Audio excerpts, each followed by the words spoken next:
Hi hello പുതിയൊരു വീഡിയോയിലേക്ക് എല്ലാ കൂട്ടുകാർക്കും സ്വാഗതം. നമ്മളുടെ ലൈഫ് നോക്കുവാണെങ്കിൽ ഓരോ ദിവസവും ടെക്നോളജീസ് അപ്ഡേറ്റ് ആയിക്കൊണ്ടിരിക്കുകയാണ്, അല്ലെങ്കിൽ അപ്ഗ്രേഡ് ആയിക്കൊണ്ടിരിക്കുകയാണ്. പുതിയ പുതിയ അപ്ഡേറ്റുകൾ വരുന്നത് നമ്മുടെ ലൈഫ് ഈസി ആക്കുന്നുണ്ട്, അല്ലെങ്കിൽ ഒരു തരത്തിൽ അല്ലെങ്കിൽ മറ്റൊരു തരത്തിൽ നമ്മളുടെ കഷ്ടപ്പാടുകൾ കുറച്ച് തരുന്നുണ്ട്. ഇപ്പം chat G P T, AI പോലെയുള്ള സംവിധാനങ്ങൾ നേരത്തെ ഗൂഗിൾ ഒക്കെ ഉണ്ടായിരുന്നതിൽ നിന്നും ഒരുപാട് വളർന്ന് ഇപ്പൊ പുതിയ പുതിയ കാര്യങ്ങൾ കണ്ടുപിടുത്തങ്ങൾ പുറത്തേക്ക് വരുന്നുണ്ട്. അതോടൊപ്പം തന്നെ തട്ടിപ്പുകളുടെ അല്ലെങ്കിൽ സൈബർ ക്രൈമിന്റെ എണ്ണവും കൂടുന്നുണ്ട്. അത് എങ്ങനെയൊക്കെ ആൾക്കാരെ പറ്റിച്ച് ജീവിക്കാമെന്ന് റിസർച്ച് നടത്തുന്ന ഒരു വിഭാഗം എല്ലാ കാലങ്ങളിലും നമുക്ക് ഉണ്ടായിരുന്നല്ലോ.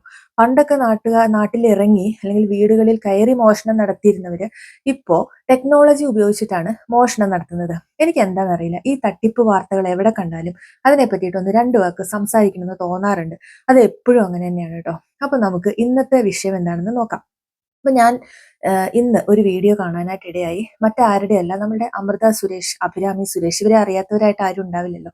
അപ്പൊ അവരുടെ ചാനലായിട്ടുള്ള അമൃതം ഗമയ എന്ന് പറഞ്ഞിട്ടുള്ള ചാനലിൽ അവരൊരു വീഡിയോ അപ്ലോഡ് ചെയ്തിട്ടുണ്ട്. അവർക്ക് പറ്റിയ ഒരു അബദ്ധം എന്ന് പറഞ്ഞിട്ട് വളരെ ഇൻഫോർമേറ്റീവായ രീതിയിൽ അവർ കാര്യങ്ങൾ പറഞ്ഞു വെച്ചിട്ടുണ്ട്. അപ്പൊ അത് കണ്ടു കഴിഞ്ഞപ്പോൾ എനിക്കും അതിനെ പറ്റിയിട്ട് രണ്ടു വാക്ക് പറയണം എന്ന് തോന്നി. അതുകൊണ്ട് മാത്രമാണ് നമുക്ക് നേരെ സമയം കളയാതെ വീഡിയോയിലേക്ക് പോകാം. ചേച്ചിയുടെ ഫോണിൽ നിന്ന് എനിക്കൊരു മെസ്സേജ് വരുവാണ്. എനിക്ക് വാട്സാപ്പിൽ കേട്ടോ. അതായത് ഇപ്പം ഞങ്ങൾ സിസ്റ്റേഴ്സ് അല്ലേ, അപ്പം പെട്ടെന്ന് ഇപ്പോൾ അയ്യോ ഈ സാധനം എന്താ തലകുത്തിക്കണം. അപ്പം ചേച്ചിയുടെ ഫോണിൽ നിന്ന് മെസ്സേജ് വന്നിരിക്കുകയാണ്, എനിക്ക് ഒരു 45,000 റുപ്പീസ് വേണം, എമർജൻസി ആണ്, എൻ്റെ UPIക്ക് എന്തോ പ്രശ്നമുണ്ട്, ഈ നമ്പറിലേക്ക് ഇടാൻ പറഞ്ഞിട്ട്. അപ്പം എനിക്കാണെങ്കിൽ ആ സമയത്ത് കറക്റ്റ് എൻ്റെ അക്കൗണ്ടിൽ 40,000-45,000 രൂപ ഉണ്ടായിരുന്നു.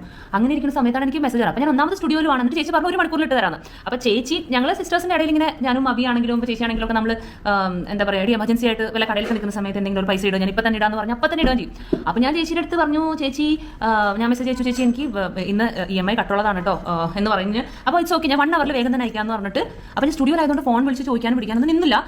സംഭവം എന്താണെന്ന് വെച്ചാൽ ചേച്ചിയുടെ UPI വർക്ക് ചെയ്യണില്ല, ഈ ഒരു ഐഡിയിലോട്ട് ഇടണമെന്ന് പറഞ്ഞു. അപ്പം ഞാൻ എന്ത് ചെയ്തു, ഞാൻ അപ്പം തന്നെ പൈസ 45,000 അങ്ങനെ തന്നെ ട്രാൻസ്ഫർ ചെയ്ത് കൊടുത്തിട്ട് സ്ക്രീൻഷോട്ട് അയച്ചു. പിന്നെ ഞാൻ ഇങ്ങനെ സ്റ്റുഡിയോയിൽ ചിരിച്ചിരിക്കുന്ന ഒരു സെൽഫി അയച്ചു കൊടുത്തു. ഈ സെൽഫിനെ പറ്റി ഞാൻ അധികം പറഞ്ഞു കൊടുത്തിട്ടുണ്ട്.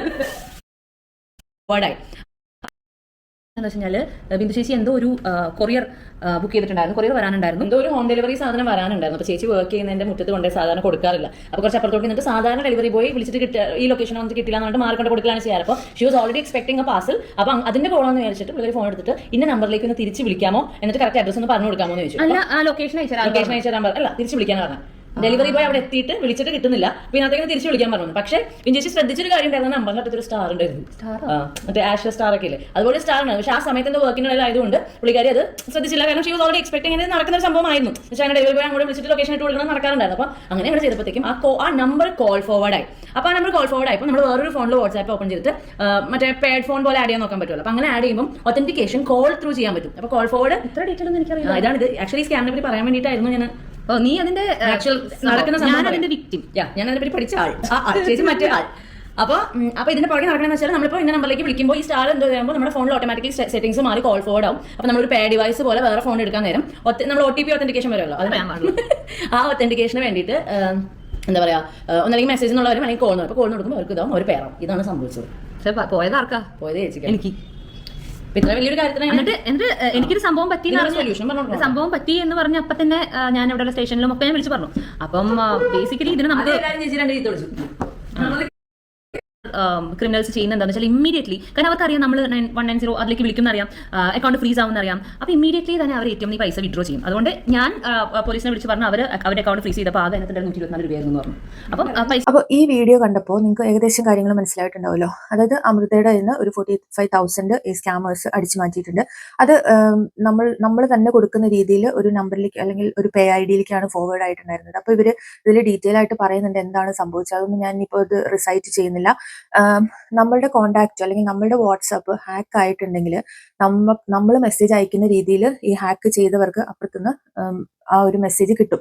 ഇപ്പൊ നമ്മൾ റെഗുലർലി നമ്മൾ ഇതേപോലെ ചാറ്റ് ഉള്ളവരെയൊക്കെ ആയിരിക്കും ഇവർ ആദ്യം ടാർഗറ്റ് ചെയ്യുന്നത്. കാരണം അവർക്ക് ആ ഒരു ചാറ്റ് ആക്സസ് ചെയ്യാൻ പറ്റുവാണെന്നുണ്ടെങ്കിൽ അവർക്കറിയാലോ നമ്മൾ തമ്മിൽ ഇങ്ങനെ ഇടയ്ക്ക് പൈസ കൊടുക്കൽ വാങ്ങലുകളൊക്കെ നടത്തിയിട്ടുണ്ടോ, അല്ലെങ്കിൽ നല്ല ചാറ്റുകൾ നടത്തിയിട്ടുണ്ടെന്നുണ്ടെങ്കിൽ അവർക്ക് ആദ്യം മെസ്സേജ് പോകും, വലിയ വലിയ എമൗണ്ടിന്റെ മെസ്സേജുകൾ പോകും. അങ്ങനെ അവര് ആ ഒരു പൈസ അടിച്ചു മാറ്റുന്നത് എങ്ങനെയാണെന്നുള്ളത് ഈ ഒരു വീഡിയോയിൽ അവർ കറക്റ്റായിട്ട് വിവരിച്ച് പറഞ്ഞിട്ടുണ്ട്. അപ്പോൾ ഞാൻ വീണ്ടും അത് തന്നെ റിപ്പീറ്റ് ചെയ്തിട്ട് പറയാനായിട്ട് ആഗ്രഹിക്കുന്നില്ല. ബേസിക്കലി നമ്മൾക്ക് അറിയാത്ത നമ്പറുകളിൽ നിന്ന് കോൾ വരുമ്പോൾ നമ്മൾ രണ്ടു വട്ടം ആലോചിച്ചതിന് ശേഷം മാത്രം എടുക്കുക എന്നുള്ളതാണ് ഒന്നാമത്തെ കാര്യം.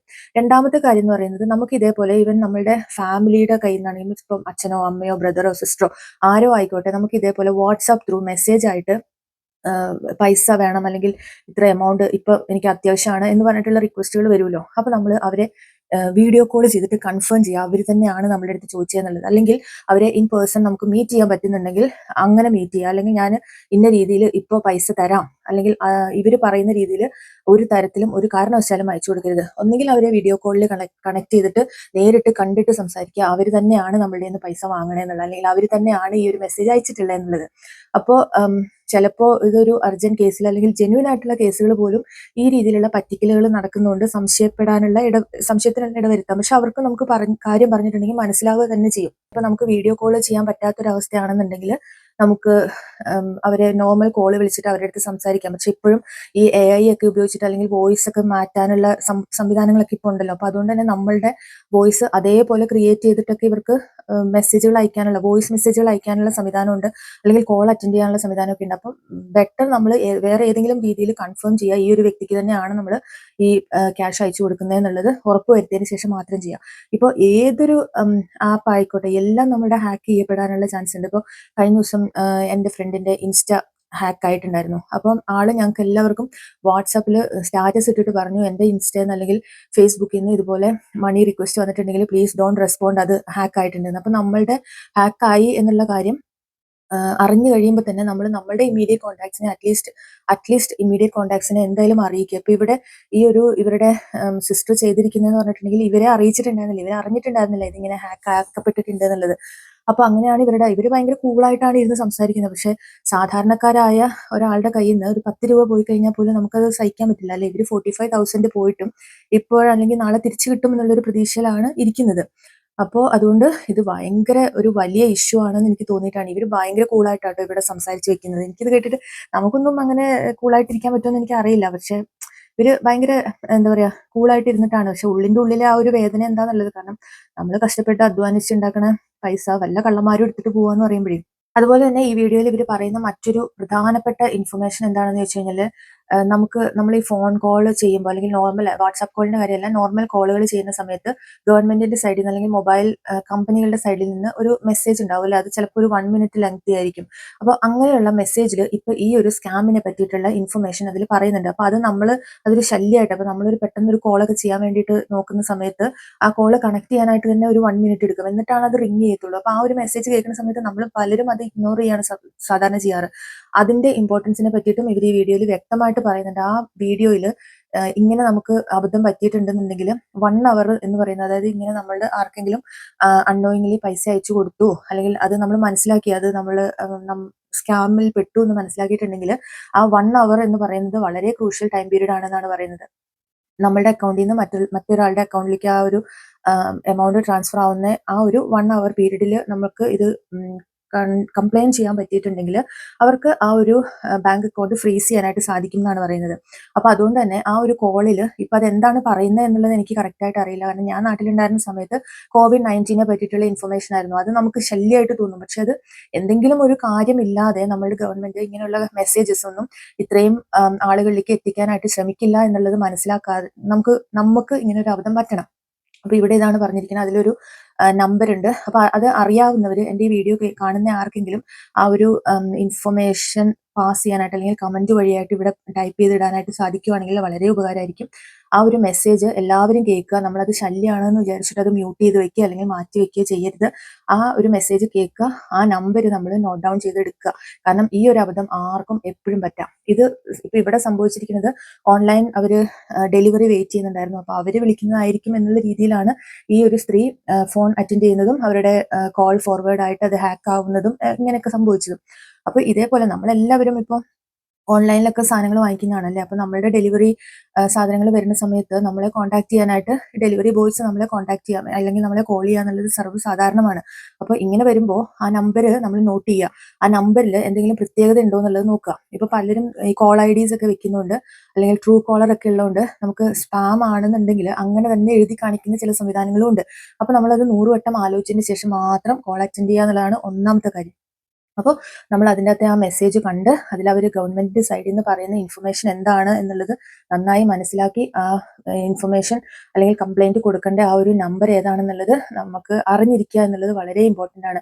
നമ്മളെല്ലാവരും ഇങ്ങനെ ശല്യം എന്നൊക്കെ വിചാരിച്ചിട്ട് അത് കാണാനായിട്ട് വളരെ ചാൻസ് കൂടുതലാണ്. കാരണം അറിയാലോ. അപ്പം അതും ഇതിൽ ഇവർ പറയുന്നുണ്ട്. കാരണം നമ്മളെല്ലാവരും നമ്മളുടെ ഓരോ മിനിറ്റും വിലപ്പെട്ടതാണല്ലേ. പക്ഷെ അതേപോലെ നമ്മൾ ഈ ഓരോ മിനിറ്റും വിലപ്പെട്ടതാക്കി ഉണ്ടാക്കുന്ന ഓരോ നാണയത്തുട്ടുകളും അടിച്ചു മാറ്റാനായിട്ട് ഇതേപോലെയുള്ള കള്ളന്മാരും കൂടെ വെയിറ്റ് ചെയ്യുന്നുണ്ട് എന്നുള്ളത് മനസ്സിലാക്കുക. അതുപോലെ തന്നെ ഈ തട്ടിയെടുത്ത എമൗണ്ട് അവരുടെ അക്കൗണ്ടിൽ അവർ വെച്ചേക്കില്ല. കാരണം നമ്മൾ കംപ്ലൈന്റ് കൊടുക്കുന്നു, നമ്മൾക്ക് അബദ്ധം പറ്റി എന്നുള്ളത് നമ്മൾ വിതിൻ സെക്കൻഡ്സ് അല്ലെങ്കിൽ വിതിൻ മിനിറ്റ്സ് അല്ലെങ്കിൽ വിതിൻ അവേഴ്സ് മനസ്സിലാക്കും എന്നുള്ളത് അവർക്കറിയാലോ. അപ്പൊ അതുകൊണ്ട് തന്നെ അവര് ഈ പൈസ വരുന്ന വഴി തന്നെ എടുക്കാനായിട്ട് ചിലപ്പോൾ മിക്കവാറും ATM കൗണ്ടറിന്റെ മുന്നിൽ നിന്നിട്ട് തന്നെ ആയിരിക്കും ഇവർ ഇമാതിരി തെമ്മാടിത്തരം കാണിക്കുന്നത്. അപ്പൊ അതുകൊണ്ട് തന്നെ അവർ അപ്പം തന്നെ വിഡ്രോ ചെയ്യും. ഇപ്പം അമൃതയുടെ കേസിൽ ഇവർ കംപ്ലൈന്റ് കൊടുത്തപ്പോഴത്തേക്കും ആ പോയിരിക്കുന്ന അക്കൗണ്ട് ഡീറ്റെയിൽസ് ചെക്ക് ചെയ്തപ്പോൾ വെറും 124 രൂപയാണ് അതിൽ ബാലൻസ് ആയിട്ടുള്ളത്. പിന്നെ ഈ പൈസ എവിടെ പോയി? അവരത് അപ്പം തന്നെ വിഡ്രോ ചെയ്തു, അല്ലെങ്കിൽ വേറൊരു ബാങ്ക് അക്കൗണ്ടിലേക്ക് മാറ്റിയിട്ടുണ്ടാവും, അവരെടുത്തിട്ടുണ്ടാവും. അവരെടുത്ത് അവരുടെ ആവശ്യങ്ങൾ അവിടെ നടത്തിയിട്ടുണ്ടാവും. അപ്പൊ അതുകൊണ്ടാണ് ഞാൻ പറഞ്ഞത് അത്രയും സെക്കൻഡ്സിന്റെ ഉള്ളിൽ ഇവർക്ക് ഈ കട്ട പൈസ അല്ലെങ്കിൽ കട്ട കാര്യങ്ങൾ എന്ത് ചെയ്യണം എന്നുള്ളത് കറക്റ്റ് വ്യക്തമായിട്ടുള്ള പ്ലാനിങ്ങോട് കൂടി തന്നെയാണ് ഇവർ ഈ പണിക്ക് ഇറങ്ങുന്നത്. അതുകൊണ്ട് നമുക്ക് ചെയ്യാൻ പറ്റുന്നതെന്ന് പറഞ്ഞു കഴിഞ്ഞിട്ടുണ്ടെങ്കിൽ നമ്മളുടെ സെക്യൂരിറ്റി, നമ്മളുടെ പാസ്വേഡ്, OTPs ഇതൊന്നും ആരോടും ഷെയർ ചെയ്യാതിരിക്കുക. ഇപ്പോൾ ഒരുപാട് ഈ പ്രായമായവരൊക്കെ ഇങ്ങനെയുള്ള ഡിവൈസുകൾ യൂസ് ചെയ്യുമ്പോൾ അവരെയൊക്കെ പറ്റിക്കാനായിട്ട് ഭയങ്കര ഈസി അല്ലേ. നമ്മൾ OTP വരും, ഇപ്പം അത് പറഞ്ഞതായോ അല്ലെങ്കിൽ ആ നമ്പറുകൾ എനിക്ക് പറഞ്ഞതാന്നൊക്കെ പറയുമ്പോൾ ചിലപ്പോൾ പ്രായമായിട്ടുള്ള അമ്മമാരൊക്കെ ആ ഒരു നമ്പർ പറഞ്ഞു കൊടുത്തു എന്ന് വരാം. അപ്പൊ നമ്മള് അറിവുള്ളവര് അവർക്ക് പറഞ്ഞ് മനസ്സിലാക്കി കൊടുക്കുക. ആരൊക്കെ എന്തൊക്കെ ചെയ്താലും ഇങ്ങനെയൊന്നും ചെയ്യരുത്, അല്ലെങ്കിൽ ഈ നമ്പറുകളൊന്നും പറഞ്ഞു കൊടുക്കരുത്. അതേപോലെ തന്നെയാണ് മറ്റേ ATM കാർഡിന്റെ നമ്പർ ഡീറ്റെയിൽസ് ഒക്കെ പറഞ്ഞു കൊടുക്കുക. എങ്ങനെയൊക്കെയാണ് നമ്മളെ പറ്റിക്കാനായിട്ട് ആൾക്കാർ കച്ച കെട്ടി ഇറങ്ങിയിരിക്കുന്നത് എന്നുള്ളത് നമുക്കൊന്നും അറിയില്ല. നമ്മളൊന്നും വിചാരിക്കാത്ത രീതിയിലാണ് നമ്മളെ പറ്റിച്ചുകൊണ്ടിരിക്കാൻ പോകുന്നത്. നമ്മുടെ നാട്ടിൽ അല്ലെങ്കിൽ ഇന്ത്യയിൽ മാത്രമാണ് ഇങ്ങനെയുള്ള സ്കാംസ് നടക്കുന്നത് എന്നുള്ളത് ആരും വിചാരിക്കേണ്ട. ലോകത്തിന്റെ മുക്കിലും മൂലയിലും ഇതേപോലെയുള്ള സ്കാംസ് നടക്കാറുണ്ട്. എക്സാമ്പിൾ പറയുവാണെങ്കിൽ ഞങ്ങൾ ഓസ്ട്രേലിയയിലാണ്. എന്നിട്ട് ഇവിടെ നമുക്ക് ഡെലിവറി വരാനുണ്ട്. അപ്പൊ അതിന് വേണ്ടിയിട്ട് അഡ്രസ്സ് അപ്ഡേറ്റ് ചെയ്യണം. അതുകൊണ്ട് ഈ ലിങ്കിൽ ക്ലിക്ക് ചെയ്യുന്ന പറഞ്ഞിട്ട് നമുക്കൊരു SMS വരും. അപ്പൊ ആ ലിങ്കിൽ ക്ലിക്ക് ചെയ്തിട്ടുണ്ടെങ്കിൽ നേരെ നമ്മളുടെ എല്ലാ സാധനങ്ങളും ഹാക്ക് ആക്കപ്പെടാൻ ചാൻസ് ഉണ്ട്. അപ്പൊ അത് ഒരുപാട് ഗവൺമെന്റ് വെബ്സൈറ്റുകളിലും അല്ലാതെയൊക്കെ അവയർനെസ് ഇവിടെ നടക്കുന്നുള്ളതുകൊണ്ട് നമുക്ക് അറിയായിരുന്നു. അത് തന്നെയല്ല, നമുക്ക് ഡെലിവറി ഒന്നും നമ്മൾ എക്സ്പെക്റ്റഡ് ആയിരുന്നില്ല. പക്ഷേ നമ്മൾ എന്തെങ്കിലും ഓർഡർ കൊടുത്തിട്ട് ആ ഡെലിവറിക്ക് വേണ്ടിയിട്ട് വെയിറ്റ് ചെയ്യായിരുന്നു എന്നുണ്ടെങ്കിൽ ഒരുപക്ഷെ നമ്മൾ പെട്ടെന്ന് അതിൽ ക്ലിക്ക് ചെയ്യും. കാരണം നമുക്ക് ആ ഒരു സാധനം അത്രത്തോളം ഇമ്പോർട്ടന്റ് ആണ്, നമുക്ക് കിട്ടണം. അപ്പോൾ അങ്ങനെയുള്ള അവസ്ഥയിൽ ഇപ്പോൾ ഒരു 100 പേർക്ക് അവർ മെസ്സേജ് അയച്ചതിൽ 10 പേര് അക്സെപ്റ്റ് ചെയ്താൽ മതി, അവർക്കുള്ളതായി. അപ്പോൾ ഓരോരുത്തരിലേക്കും ഇങ്ങനെയുള്ള അവയർനെസ് വീഡിയോസ് എത്തിക്കുക എന്നുള്ളതാണ് നമുക്ക് ചെയ്യാൻ പറ്റുന്ന കാര്യം. അപ്പോൾ അമൃത ഇതിൽ വളരെ വ്യക്തമായിട്ട് പറയുന്നുണ്ട്, എനിക്ക് സംഭവിച്ചത് സംഭവിച്ചു, മറ്റുള്ളവർക്ക് ഇങ്ങനെ പറ്റാതിരിക്കട്ടെ എന്ന് വിചാരിച്ചിട്ടാണ് ഞാനിത് ഷെയർ ചെയ്യണേ എന്ന് പറയുന്നുണ്ട്. അപ്പോൾ ഇവിടെ അമൃതയും അഭിരാമിയും കൂടെ വളരെ വ്യക്തമായ രീതിയിൽ എനിക്ക് സംഭവിച്ചു, ഇനി വേറൊരാൾക്ക് ഇങ്ങനെ സംഭവിക്കാതിരിക്കാൻ വേണ്ടിയിട്ടാണ് എന്നുള്ള രീതിയിൽ വളരെ ഇൻഫോർമേറ്റീവ് ആയിട്ട് ഈ കാര്യങ്ങൾ ഇവിടെ അവതരിപ്പിച്ചിട്ടുണ്ട്. പക്ഷെ നമ്മളുടെ പലവരുടെയും സ്വഭാവം എന്ന് പറയുന്നത് നമുക്കൊരു അബദ്ധം പറ്റി അത് മറ്റുള്ളവരിലേക്ക് ഷെയർ ചെയ്ത് കൊടുക്കുക, അല്ലെങ്കിൽ മറ്റുള്ളവരും കൂടെ അത് മനസ്സിലാക്കിക്കോട്ടെ, അവർക്ക് ഇങ്ങനെ അബദ്ധം പറ്റരുത് എന്ന് ചിന്തിക്കുന്നവർ വളരെ കുറവാണ്. ഒരുപക്ഷെ നമ്മുടെ ഈഗോ ആയിരിക്കാം അതിന് കാരണം. എനിക്കിങ്ങനെ അബദ്ധം പറ്റി, ഇതിപ്പോൾ ഇനി നാട്ടുകാർ അറിഞ്ഞു കഴിഞ്ഞാൽ നാണക്കേടാവില്ലേ എന്ന് ചിന്തിക്കുന്നവരായിരിക്കും ഭൂരിഭാഗം മലയാളികളും. അതുകൊണ്ട് ഞാനിത് മിണ്ടില്ല. അങ്ങനെയാണല്ലോ പലരും മറ്റേ ഓൺലൈൻ മറ്റേ ലോൺ എടുത്തിട്ട് ട്രാപ്പിലായൊക്കെ കുറേ പേര് അതുപോലെ സൂയിസൈഡ് ചെയ്യുകയൊക്കെ ചെയ്തിട്ടുണ്ടായിരുന്നല്ലോ. അപ്പോൾ ഇതൊക്കെ അങ്ങേയറ്റം അല്ലെങ്കിൽ ലാസ്റ്റ് സ്റ്റേജിൽ എത്തുമ്പോഴാണ് പുറത്തോട്ട് ആളുകൾ അറിയുന്നത്. അതേ സമയത്ത് നമുക്കറിയുന്ന അല്ലെങ്കിൽ നമുക്ക് പറ്റിയ അബദ്ധം മറ്റുള്ളവരിലേക്ക് ഷെയർ ചെയ്യുന്നത് വഴിയായിട്ട്, നിങ്ങൾ ഈ ഒരു ഇൻഫർമേഷൻ പാസ് ചെയ്തത് വഴിയായിട്ട് ഒരാളെങ്കിലും ഈ ഒരു സ്കാമിൽ നിന്ന് രക്ഷപ്പെടുവാണെങ്കിൽ ആയിക്കോട്ടെ എന്ന് ചിന്തിക്കുന്നവർ വളരെ കുറച്ച് മാത്രമേ ഉണ്ടാവുള്ളൂ. അപ്പൊ ഇവര് ചെയ്തത് എനിക്ക് ഏറ്റവും ഇഷ്ടപ്പെട്ട ഒരു വീഡിയോ എന്ന് തന്നെ പറയണം. ഇത് അത്രയും നല്ല ഭംഗിയായിട്ടാണ് ഇവർ കാര്യങ്ങൾ പറഞ്ഞിരിക്കുന്നത്. വളരെ എന്താ പറയുക, ഈ വൃത്തിയായിട്ട് അത് പറഞ്ഞിട്ടുണ്ട്. വളരെ നല്ലൊരു കാര്യമായിട്ട് എനിക്ക് തോന്നി. ലാസ്റ്റ് ആയിട്ട് ഒരു കാര്യം പറയേണ്ടത് എന്താണെന്നറിയോ? ഇപ്പോൾ കുടുംബ കലഹങ്ങള്, മറ്റുള്ളവരെ കുറ്റം പറഞ്ഞുകൊണ്ടുള്ള ലൈവുകൾ, ഇതൊക്കെ കാണാനായിട്ട് ഒരുപാട് ആളുകളാണ്. അതിലൊന്നും യാതൊരു കാര്യവും ഉണ്ടാവില്ല, ഒരു ഇൻഫർമേഷനും ഉണ്ടാവില്ല, ഒരു കോണ്ടന്റും ഉണ്ടാവില്ല. പക്ഷെ എന്നാലും അവിടെ ഇങ്ങനെ എന്താ പറയാ, ചക്കരക്കുളത്തില് ഈച്ച പൊതിയുന്ന പോലെ ഒരുപാട് ആളുകൾ ഉണ്ടാവും. ഇതേപോലെയുള്ള ഇൻഫോർമേറ്റീവ് ആയിട്ടുള്ള വീഡിയോസ് എന്തെങ്കിലും ചെയ്തിട്ടുണ്ടെങ്കിൽ വ്യൂസും ഇല്ല, ഷെയറും ഇല്ല, ലൈക്കും ഇല്ല, ഒന്നുമില്ല. അപ്പോൾ ഇതേപോലെയുള്ള വീഡിയോസ് അല്ലേ ഷെയർ ചെയ്ത് മറ്റുള്ളവരിലേക്ക് എത്തിക്കേണ്ടത്? ഇതുപോലുള്ള ഇൻഫോർമേറ്റീവ് ആയിട്ടുള്ള കാര്യങ്ങളല്ലേ നമ്മൾ ഷെയർ ചെയ്ത് അല്ലെങ്കിൽ കണ്ട് സപ്പോർട്ട് ചെയ്യേണ്ടത്? അപ്പോൾ നമ്മൾ കാരണം ഒരാളെങ്കിലും ഇതുപോലുള്ള തട്ടിപ്പുകളിൽ നിന്ന് രക്ഷപ്പെടുവാണെങ്കിൽ അതിലും വലിയ പുണ്യം വേറൊന്നും കിട്ടാനില്ലല്ലോ. അപ്പോൾ ഈ വീഡിയോ നിങ്ങൾ മാക്സിമം ഷെയർ ചെയ്യുക. ഷെയർ ചെയ്ത് മറ്റുള്ളവരിലേക്ക് എത്തിക്കുക. ഇതുപോലുള്ള ഇൻഫർമേഷൻസ് മറ്റുള്ളവർക്ക് പറഞ്ഞു കൊടുക്കാനായിട്ട് സാധിക്കുകയാണെന്നുണ്ടെങ്കിൽ അത് ചെയ്യുക. പ്രത്യേകിച്ച് നമുക്ക് കുറച്ച് പ്രായമായവരും അങ്ങനെ ബുദ്ധിമുട്ടുള്ളവർക്കൊക്കെ നമ്മൾ കാര്യങ്ങൾ ഡീറ്റെയിൽ ആയിട്ട് പറഞ്ഞു കൊടുക്കുക. ഇതേപോലെയുള്ള തട്ടിപ്പുകളൊക്കെ ഇപ്പം നടക്കുന്നുണ്ട്. അതുകൊണ്ട് നിങ്ങൾ ആർക്കും ഒരു രൂപ പോലും കൺഫേം ചെയ്യുന്നതിന് മുന്നേ കൊടുക്കരുത്, അല്ലെങ്കിൽ അവർ തന്നെയാണ് നമ്മളോട് ചോദിച്ചിരിക്കുന്നത് എന്നുള്ളത് ഉറപ്പ് വരുത്താതെ കൊടുക്കരുത് എന്നുള്ള രീതിയിൽ നമുക്ക് സാധിക്കുന്ന രീതിയിൽ നമ്മൾ പറഞ്ഞു കൊടുക്കാം. നമ്മൾ ചുറ്റും നമ്മുടെ കണ്ണും കാതും ഒക്കെ അതേപോലെ തുറന്നു വെച്ചിരുന്നാൽ പോലും നമ്മൾ പറ്റിക്കപ്പെടാൻ ചാൻസ് കൂടുതലാണ് ഈ ഒരു സമയത്ത്. കാരണം ടെക്നോളജി നല്ലതാണ്, അതിന് അതേപോലെ തന്നെ നെഗറ്റീവും ഉണ്ട്. അപ്പോൾ അത്രയൊക്കെ ഉള്ളൂ ഇന്നത്തെ വീഡിയോയിൽ. മറ്റൊരു വീഡിയോ ആയിട്ട് ഉടനെ തന്നെ കാണാം. അതുവരേക്കും bye. Thank you so much for watching.